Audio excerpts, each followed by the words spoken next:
So this is a question from S1, solution दे रखा है विच इज़ फेयरली ईजी, लेकिन फिर भी मैं इसको एक और तरीके से आपको समझाना चाहता हूँ, इसलिए मैं इसको ले रहा हूँ।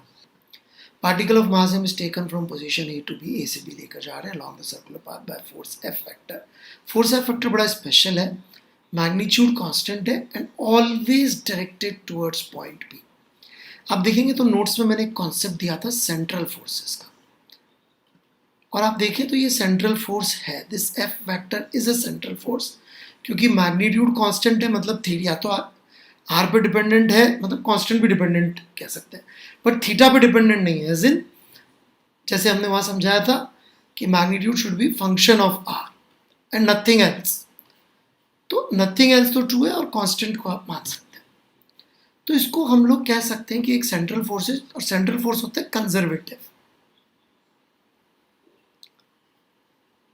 राइट, कंजर्वेटिव होते हैं, इस वजह से हम कह सकते हैं कि वर्क जो है वो पाथ पे डिपेंड नहीं करेगा, मतलब कि हम इस सर्कल के अलोंग चले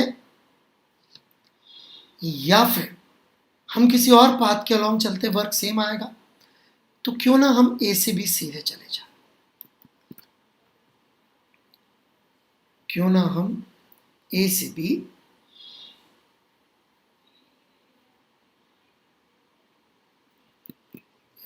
कलर कौन सा चाहिए, ए से बी सीधे चले जाए।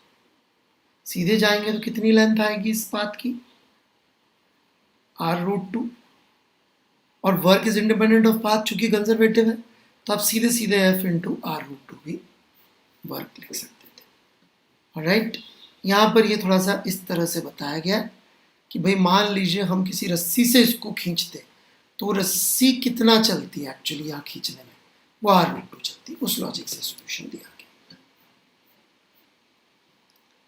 फिर इसी का क्वेश्चन नंबर 50, ये भी बड़ा अच्छा क्वेश्चन है,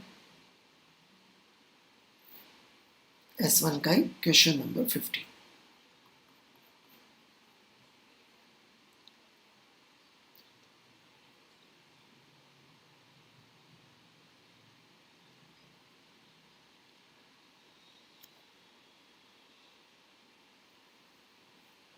तो देखिए, ये अरेंजमेंट आप सोचने का प्रयास करें तो थोड़ा परेशान हो सकते हैं, ठीक है। Determine the power in kilowatts delivered by the motor. देखिए, पावर तो डिलीवर हो रही है एलिवेटर को, ठीक है, और डिलीवर कर रही है मोटर, लेकिन अपन देखें तो मोटर अल्टीमेटली तो फोर्स ही टेंशन का ही लगाती है on the counter wait.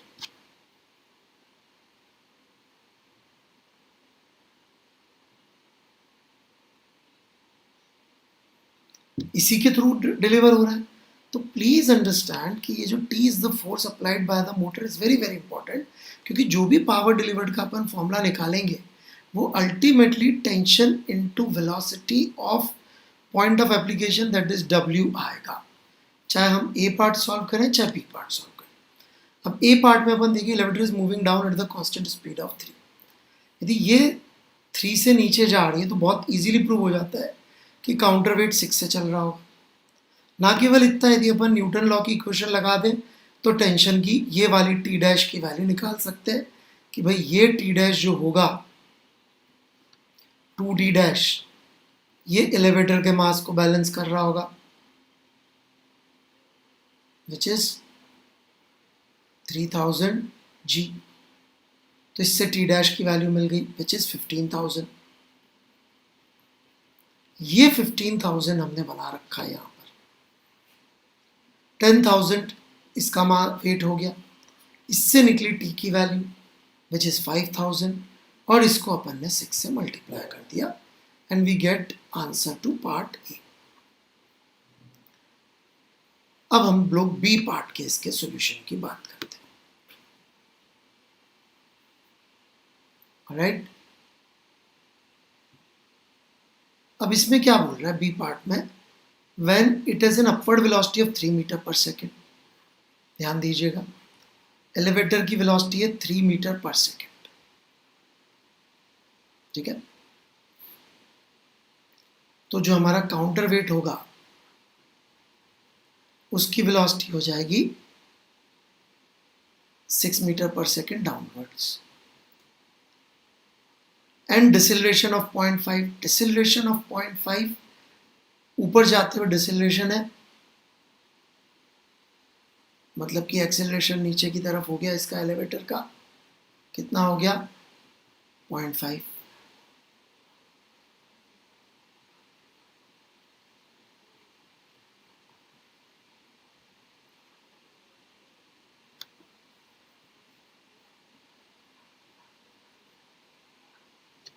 So 30,000 minus 2t dash is equal to 3,000 into 0.5।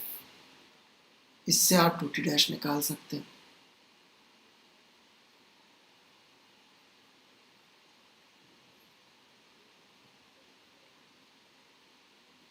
तो 30,000 माइनस दिस आपने किया,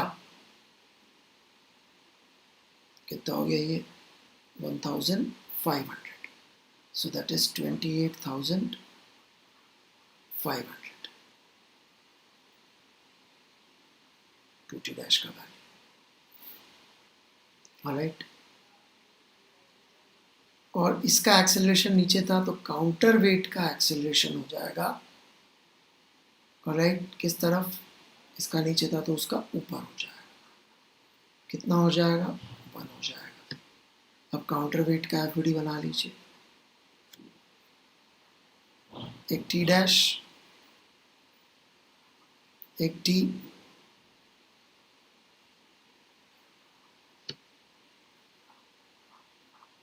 एक 10,000 न्यूटन, और एक्सेलरेशन है ऊपर की तरफ 1।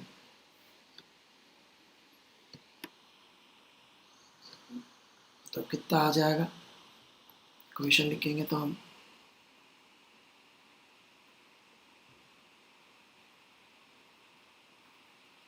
28,500 by 2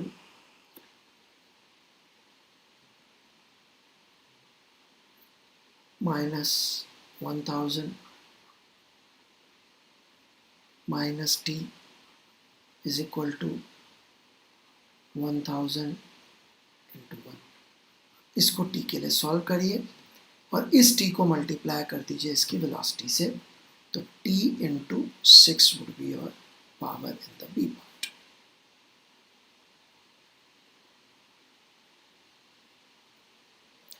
So that should give you the answer।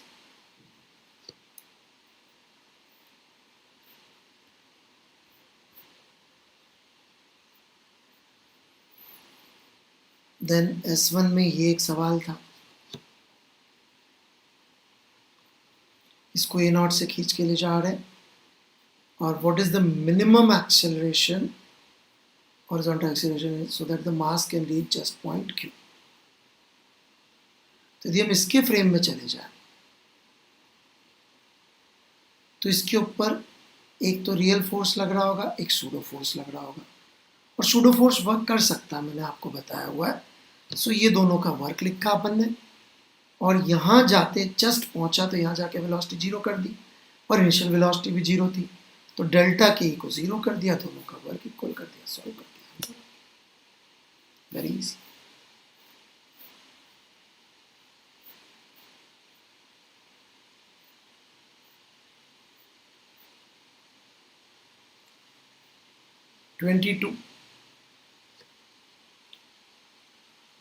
S1 से 22, ये भी अच्छा सवाल है। यहाँ पे what minimum value of M1 just leaves the contact, ये एक्चुअल में क्लास में हमने लिया था एक रोडोव का सवाल, जिसका मैंने अच्छा खासा डिस्कशन किया था। ऐसे रखे हुए थे, एक ब्लॉक को खींच रहे थे, कितना मिनिमम फोर्स लगा है, दोनों जगह फ्रिक्शन था, तो वहाँ पे हमने प्रूफ किया था कि एक्चुअली मिनिमम के लिए फोर्स के लिए V at slipping should be 0। वही लॉजिक यहाँ पर है, ये M तब उठना चाहिए जब M1 का वेलोसिटी 0 हो, ना कि एक्सेलरेशन। तो यही लॉजिक इसमें लगा है कि जब उठ रहा है ky is equal to mg, gravity का work m1g/y which should be equal to half ky square, क्योंकि अपन ने काइनेटिक एनर्जी ऑफ m1 जो है 0 - 0 कर बात थी, इनिशियली भी जीरो, फाइनल भी zero. Acceleration zero will not ensure minimum value of m1। Minimum तो तब है कि जस्ट उठे, तो जस्ट कब उठेगा, जब m1 की वेलोसिटी जीरो हो गई। तो ये इसमें बड़ी शानदार बात थी।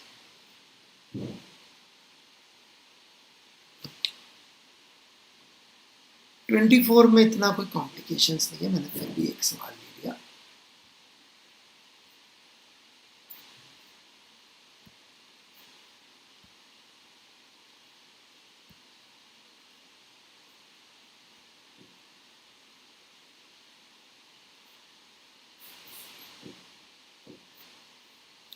S1 का 24।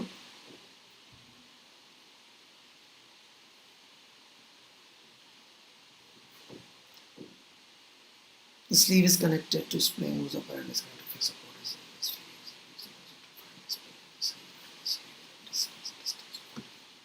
तो इन्होंने स्पीड पूछी स्लीव की when it is descended 40 centimetre, जब ये 40 सेंटीमीटर नीचे आया। राइट, तो देखिए जब ये 40 सेंटीमीटर नीचे आया, सबसे पहले तो निकालेंगे एक्सटेंशन। तो नेचुरल लेंथ है 30 और ये लेंथ है 50। एक्स इनिशियल 0 था, नेचुरल लेंथ पे था, एक्स फाइनल इतना हो गया। स्प्रिंग का वर्क आएगा, कितना नीचे आया 40, तो ग्रेविटी का वर्क आएगा। तो work done by spring plus work done by gravity is equal to change in kinetic energy. Initial kinetic 0 थी, लिखते जाइए, बहुत ईजीली आंसर। राइट, सो बस ये इसलिए था कि समझिए इस बात को कि यहाँ पर इन्होंने हमसे पूछा है स्पीड जब वो यहाँ पहुँच जाए 40 सेंटीमीटर नीचे।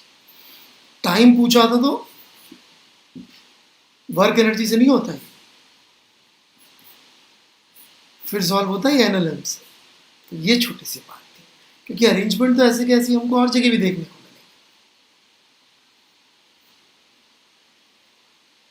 बाकी सवाल मुझे S1 में ऐसे कुछ लगे नहीं। एक ये सवाल जरूर है ग्राफ का। राइट, ये हमने एक बार दिया था सब्जेक्टिव में, कई बार बच्चों को समझ में नहीं आता, इसलिए मैंने ले लिया।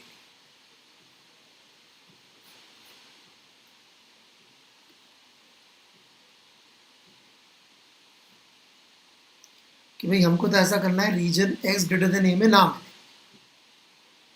तो सही बात है, ये यदि यहाँ चला गया, एनर्जी E है, तो यदि अपन ने इसकी पोटेंशियल एनर्जी ज़्यादा लिख दी तो काइनेटिक एनर्जी नेगेटिव हो जाएगी। राइट, तो ये इस रीजन में नहीं मिल सकता। ए के बियॉन्ड जाती ही पोटेंशियल एनर्जी इतनी चाहिए होगी, काइनेटिक एनर्जी को नेगेटिव होना पड़ेगा, जो संभव नहीं।